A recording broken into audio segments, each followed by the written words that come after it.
Right, this is abnormality continued, and this is the second two definitions, which links to page 136 of your textbook onwards. And this is looking at these two definitions: failure to function adequately and deviation from ideal mental health. Now, the first one is called failure to function adequately, and that is where someone can't cope with the demands of everyday life.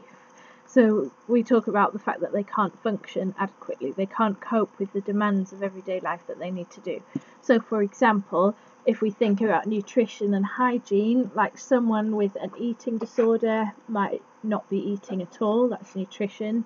Someone with depression might be in bed all week, not kind of brushed their teeth or showered or anything like that. And then, for example, work, whether you can hold down a job or not. Someone with severe stress or depression maybe couldn't do that. And whether you can maintain relationships. Now, these two psychologists, Rosenhan and Seligman, they actually came up with 3 signs that can be used to determine if someone is functioning adequately. So the first one is when someone no longer conforms to interpersonal rules. That's things like eye contact, personal space.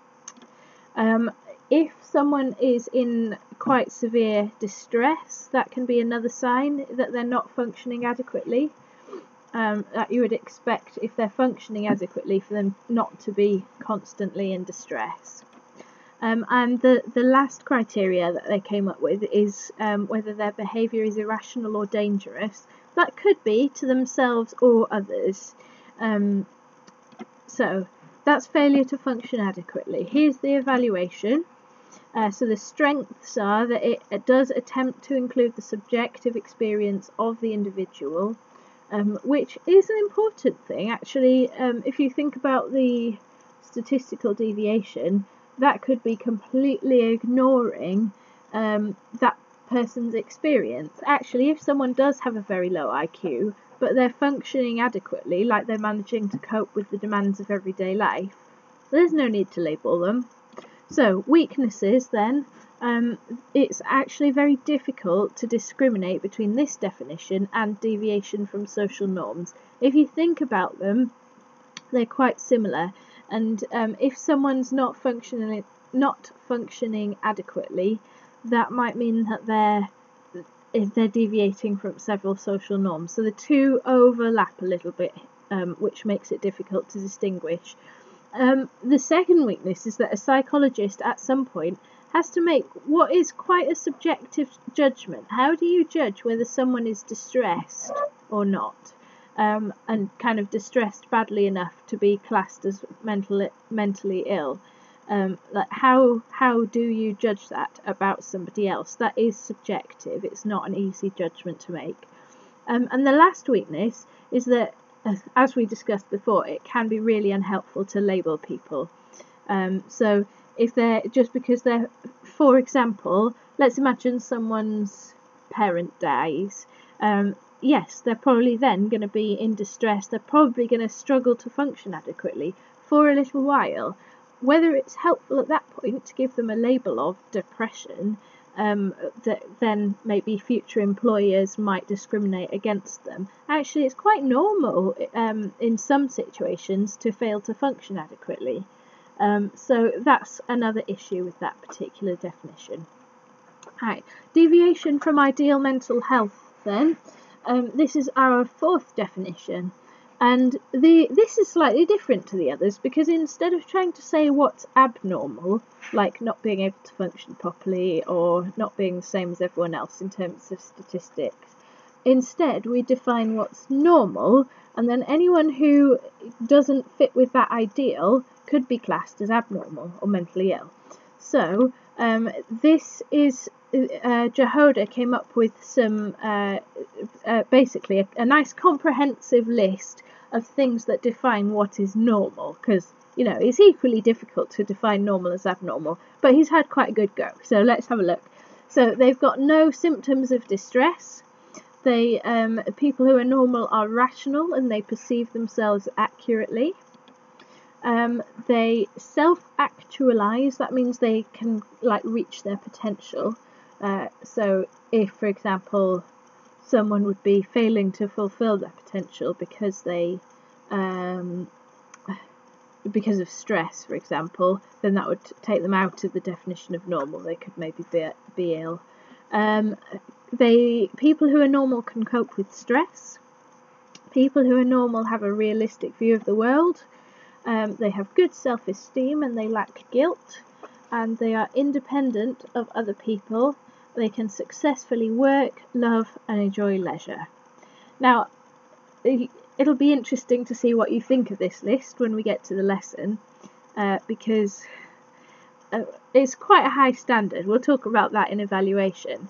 Just have a look at that now before you move on, and just think, could you tick each of those yourself?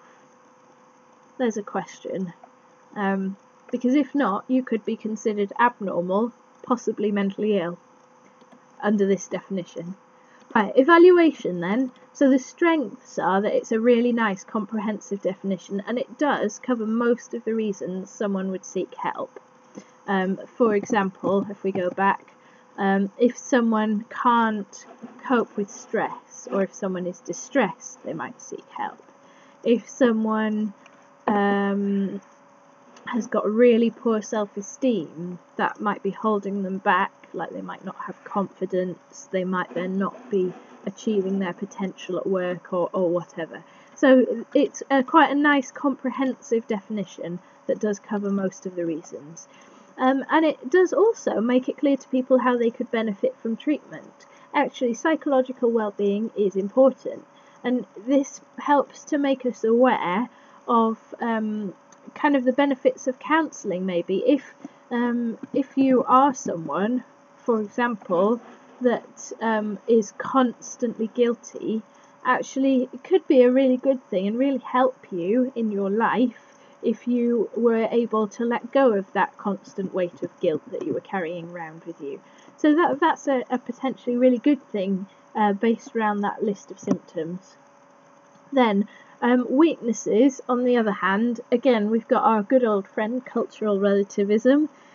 So it's really culturally bound, this particularly culturally biased, this particular definition. It's definitely from the West, from the US, from the UK.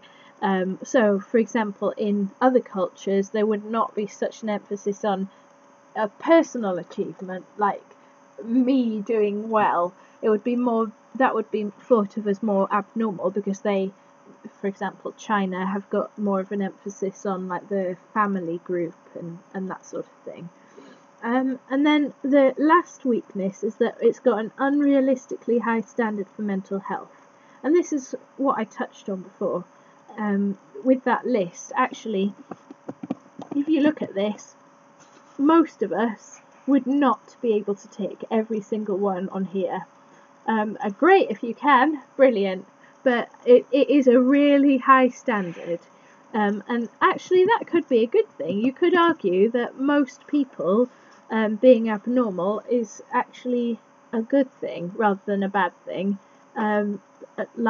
Because actually, what is normal anyway? And if there are a few people who do meet this, great, but actually most of us would be classed as abnormal under this definition. So there you have it, abnormality.